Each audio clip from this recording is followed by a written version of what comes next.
All right, guys, I got the wired bike up on the screen here along with two other bikes, and the reason is the bike that I recently bought, I'm returning that bike, and I have to, well, I don't have to, but I want to get another bike. So you know that the wired bike is probably, right up there on the top of my list, but I'm not going to get the wired bike, and I'll tell you why. So the wired bike is everything I want, full suspension and everything, but the rear suspension really doesn't matter that much because I'm not really using this thing as a mountain bike. I'm going out on the road with it. And to be perfectly honest, my suspension seat post does, take up most of the bumps, and I'm fine with that. So a hardtail bike is not out of the question for me. In fact, it may be a good thing because of the weight I want to carry on the back. The more rigid the bike is, the better it will carry that weight.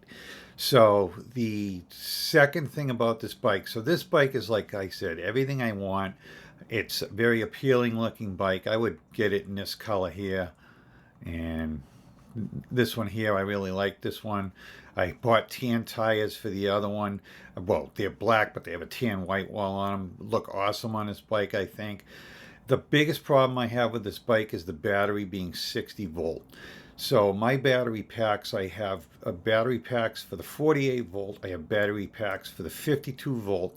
Now I'd have to buy battery packs for this bike for the 60 volt, which is going to take this bike. So this bike is, call it $2,000. Add on the shipping cost, pushes it up into the almost almost $2,300.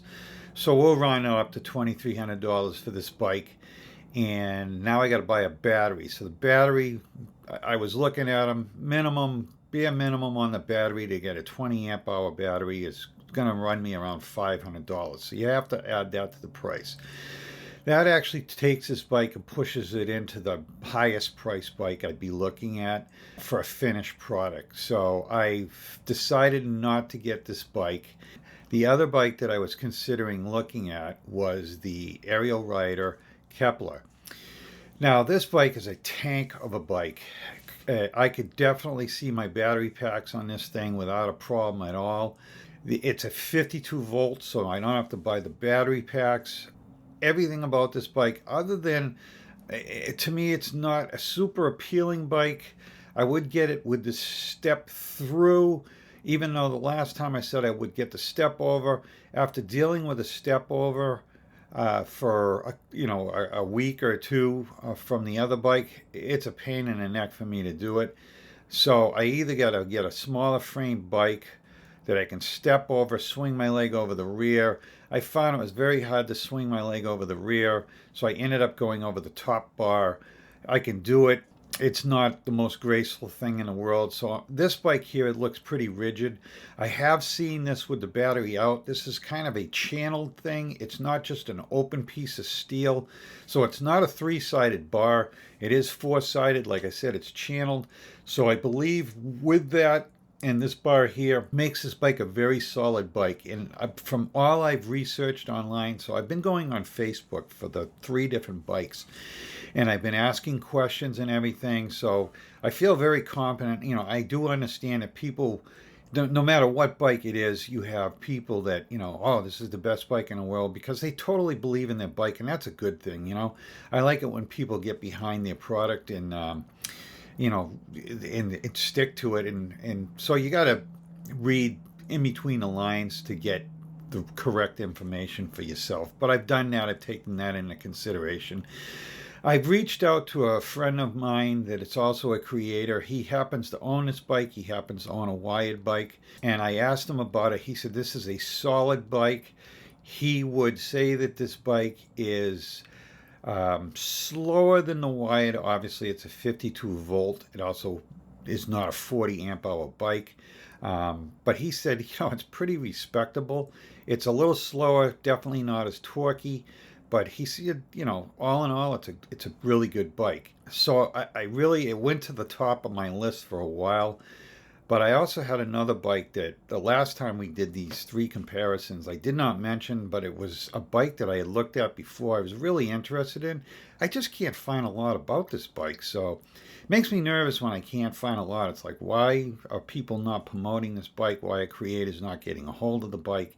And I still don't have that answer, but I've done a lot of research into it. I've spent a good couple of days on Facebook on the group for this bike.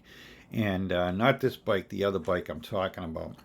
So anyways, back to this bike.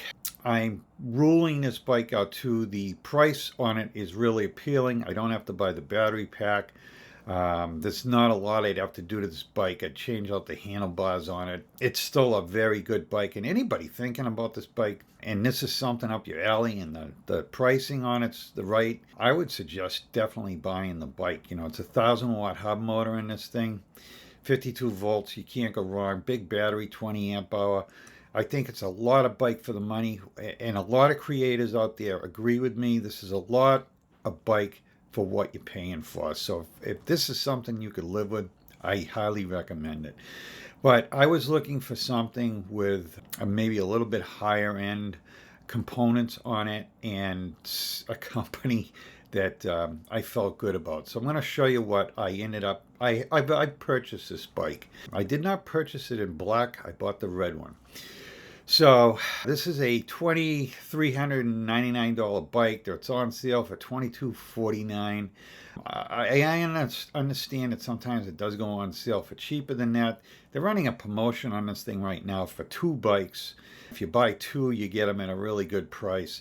I'm not buying 2 of them, so I can't get that good price. I probably should wait till the thing goes on sale again for a little bit more than this, but I did find some coupons, and I ended up shaving another $100, $115 off the price of this. So this is the bike that I bought. It's got a lot of things going for it.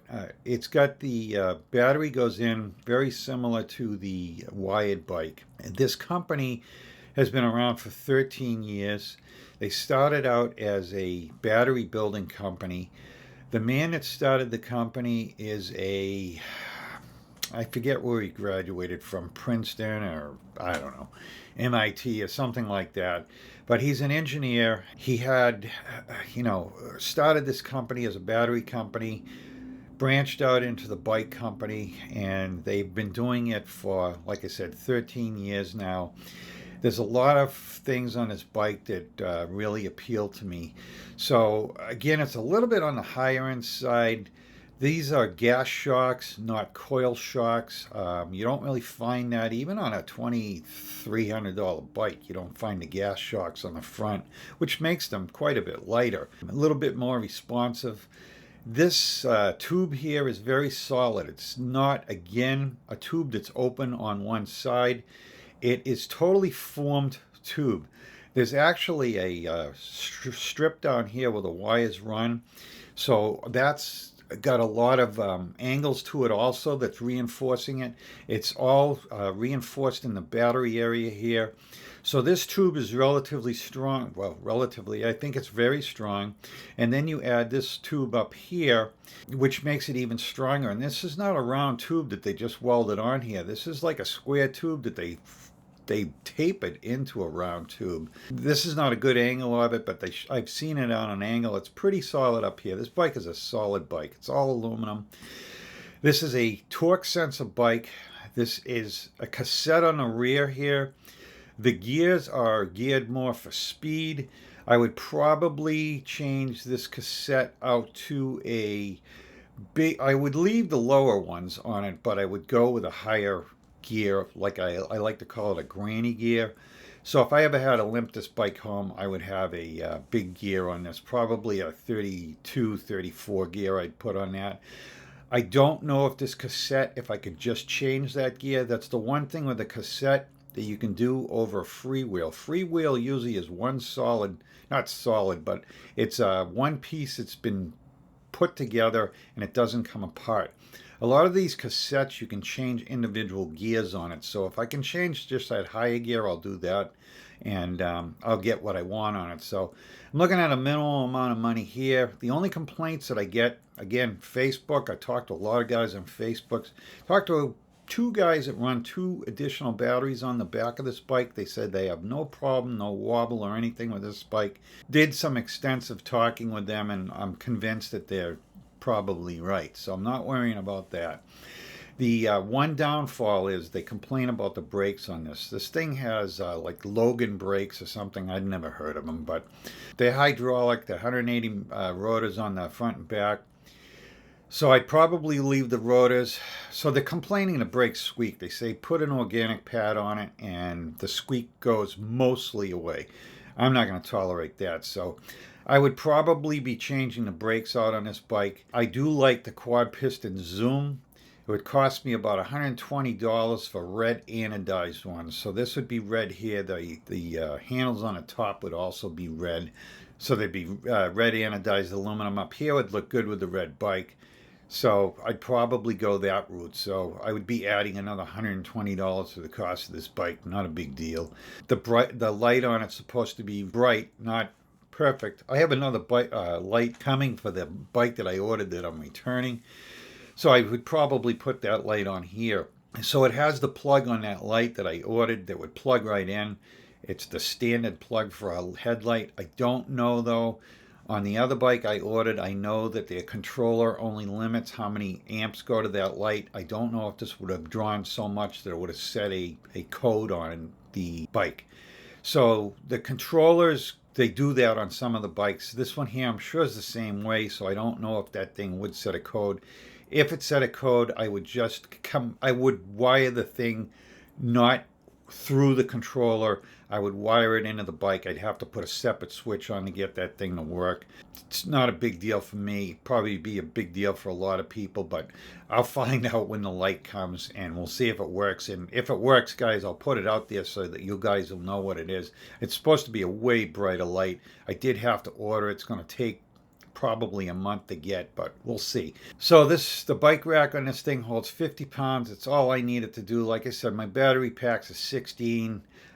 If I ended up I wouldn't probably put a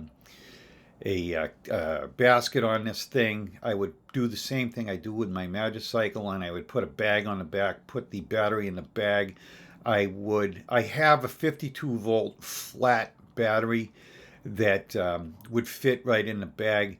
It would actually take two of them, so I have the ability probably to run a second one. I only have one 52 volt auxiliary battery now, but I've been looking at the batteries. They come down in price for the 52 volts because the 52 volt systems are starting to get popular out there. And like I said, it's going to be the largest battery that will be UL certified. A lot of the bike manufacturers, I think, will start pushing it.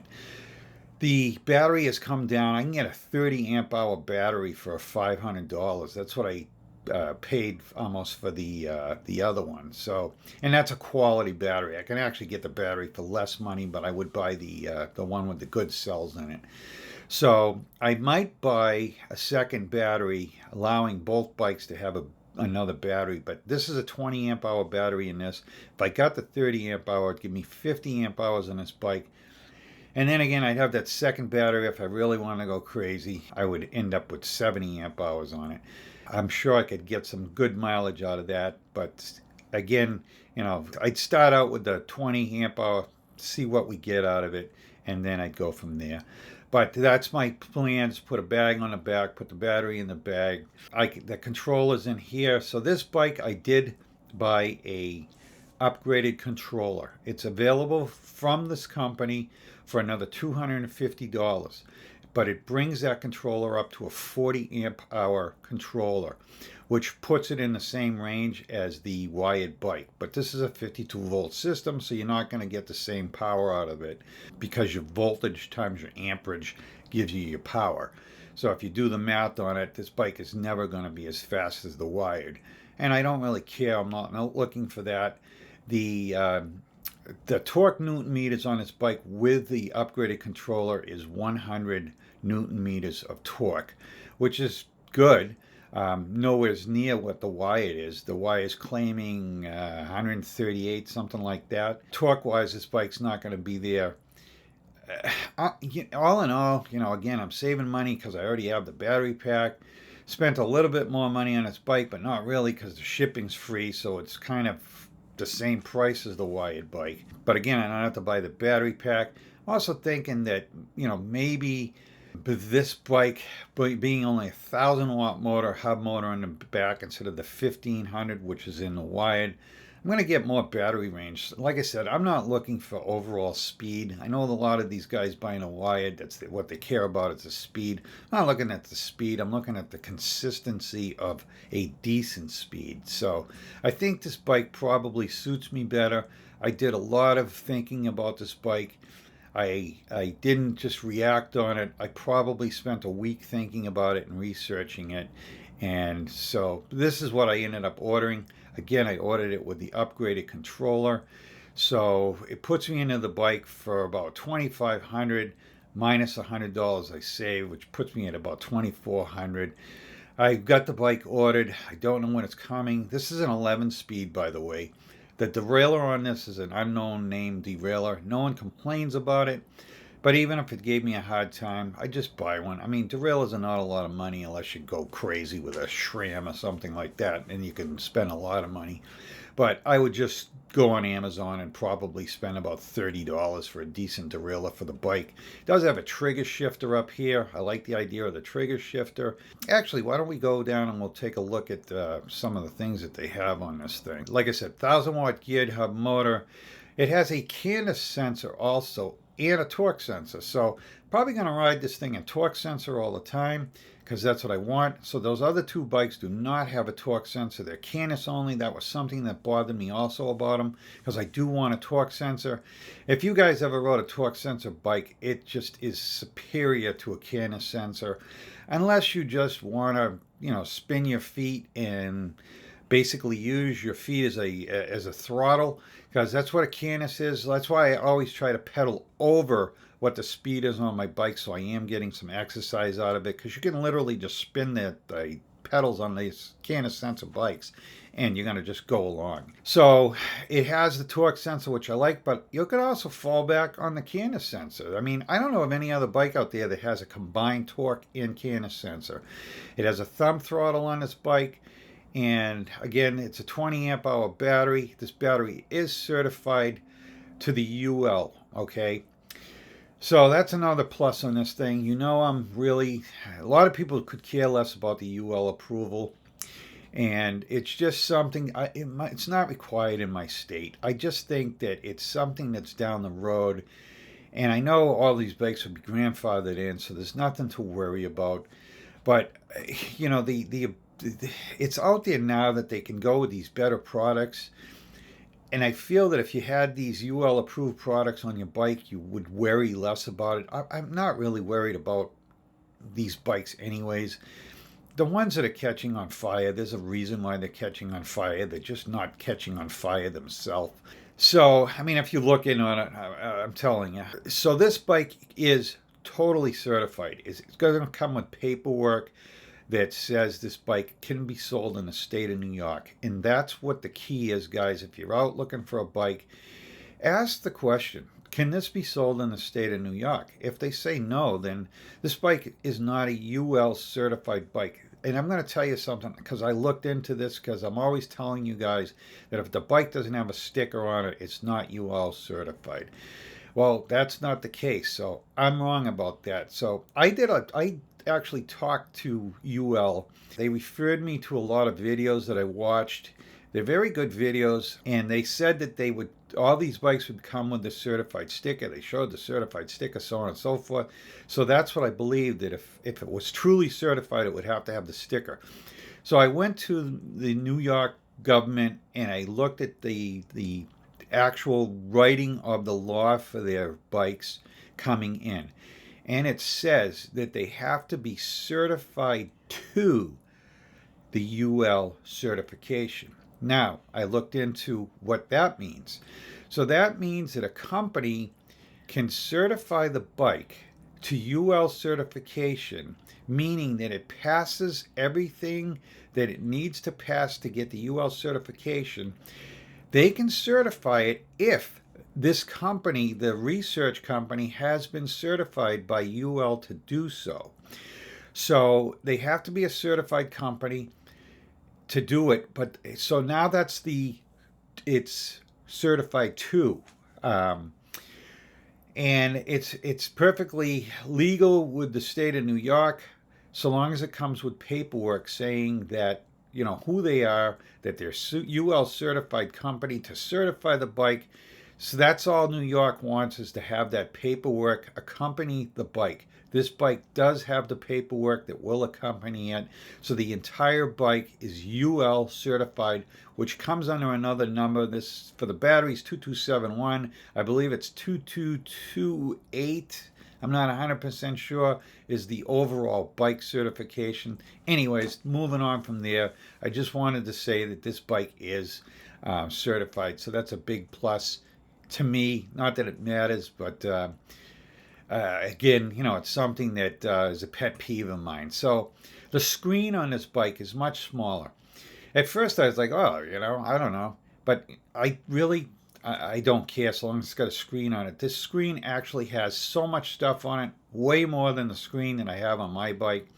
I do know there's upgraded screens out there from a third party you can buy if you wanted to. I would probably live with this because, to be perfectly honest, it gets less on my bars, and with all my cameras and stuff, I'm always fighting for bar space. So I think it's kind of nice that it's over here. It's small, it's out of the way. It's a trigger shifter on the right-hand side on this bike because it's a 9-speed. So instead of a 7-speed like we're always seeing, this thing has 9 speeds. So it's a trigger shifter, which I love. The only way you can get away with a trigger shifter is if you move the throttle over to the left-hand side, which this does have a thumb throttle on the left-hand side. So on the left side here, you get the bar, you've got your thumb throttle here, and you've got your screen here. On the other side, trigger shifter over there. So it leaves the bar wide open, which is nice, so I can put my stuff on there. I don't know what size this is. It doesn't... I don't believe it says. I don't really want to open up a whole bunch of screens here, but I don't care because I will just end up changing if it's too small anyways. That doesn't matter to me, but I'm going to try it the way it is. If it's a 52 or something, then I'll probably live with it. If I can't live with it, then I'm going to, like I said, probably put the big gear on the back here. And this is a Bafang motor in this thing, 1000 watt. It's I've been told it's the upgraded Bafang motor, whatever that means. I don't even know. The battery has a handle on it, which is kind of nice because it makes it so that you can pull the battery out of here easier. It does swing out to the side because it pushes in this way. The other thing about this battery, and I know the new bike that I had bought that I'm returning, it has the button to turn the battery on inside. So when this thing goes to sleep, you actually have to stick the keys in the bike.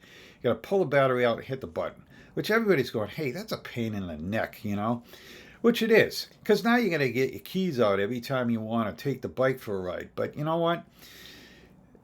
I don't think it's a bad thing, and the reason why I'm going to say that is because now your bike, when you leave it, if they have to actually unlock this to get this bike to go on, because they have to pull the battery out and hit the button. So I kind of think it's a good thing. It's another way to secure the bike. It's a pain in the neck, but hey, we got keys for our car too, and we don't mind that. The hydraulic brakes, like I said, the hydraulic brakes and everything, there's some complaining about squealing. They say they're semi-metallic pads. They claim if you put the organic pads on, it quiets them right down. Again, I'll fix that problem if it is a problem. We have a through axle on this bike. I do have new tires that I have here that I paid $80 a piece for that have tan walls on it. So I think with the red, it's going to look really nice. So these tires won't last long. I don't even think they're saying what they are. I don't really care. There's that thumb throttle we were talking about. The light, again, I hear is a really bright light, but I'm probably changing it out anyways. The 9-speed transmission here. It's also got these set screws where I guess you can move this thing back and forth. I don't know why, but it is an adjustment, and I'm not familiar as to what it is, so we'll see when we get the bike. These grips here, I like these grips. Unfortunately, I have grips that I bought for the other bike. Well, that's not unfortunate because I have them. But this will not work for the bar and mirror, so I'm going to be pulling these things off and I have the bar end mirrors. So they're showing the bike in silver. It's no longer available in silver. It's only in the red and it's in the black. And this is that strip that I was talking about. You pull out and all the wires run down here.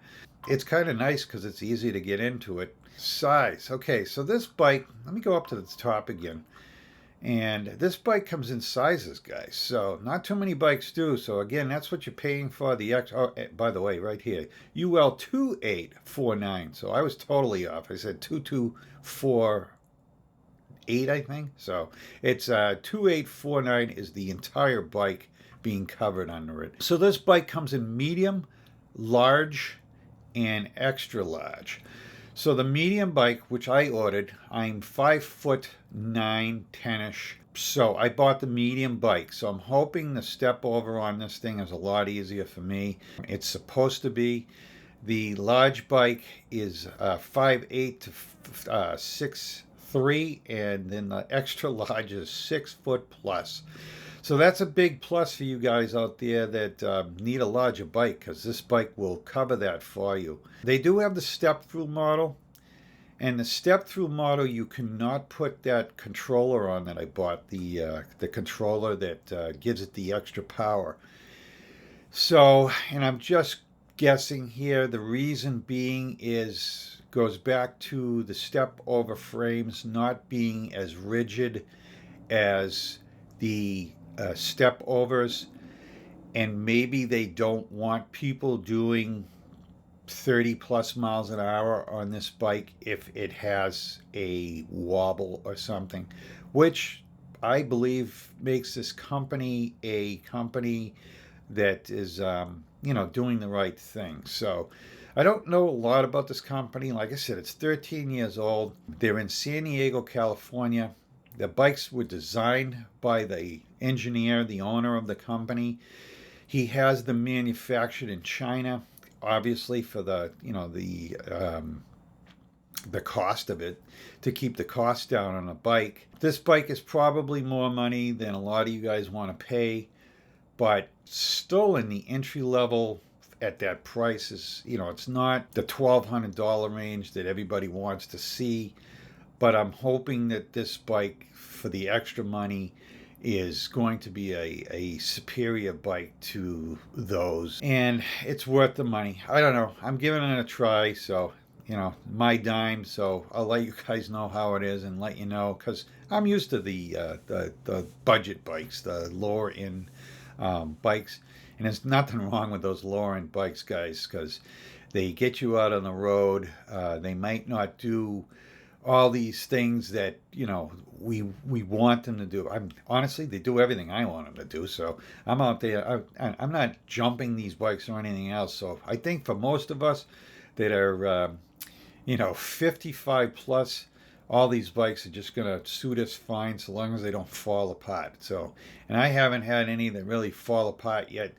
Latest bike's got an issue. Could I live with the issue? I probably could, but I've already got one bike with a wobble in it, so, and I've cured that on it. I just, I would rather, I guess, move on and try to find something that doesn't wobble, that suits my needs better. Again, I'm pushing the envelope here by adding that weight on the back. I've had a lot of people criticize me that I'm putting too much weight on the bike. You know what, guys? That other bike, the rack's rated for 65 pounds.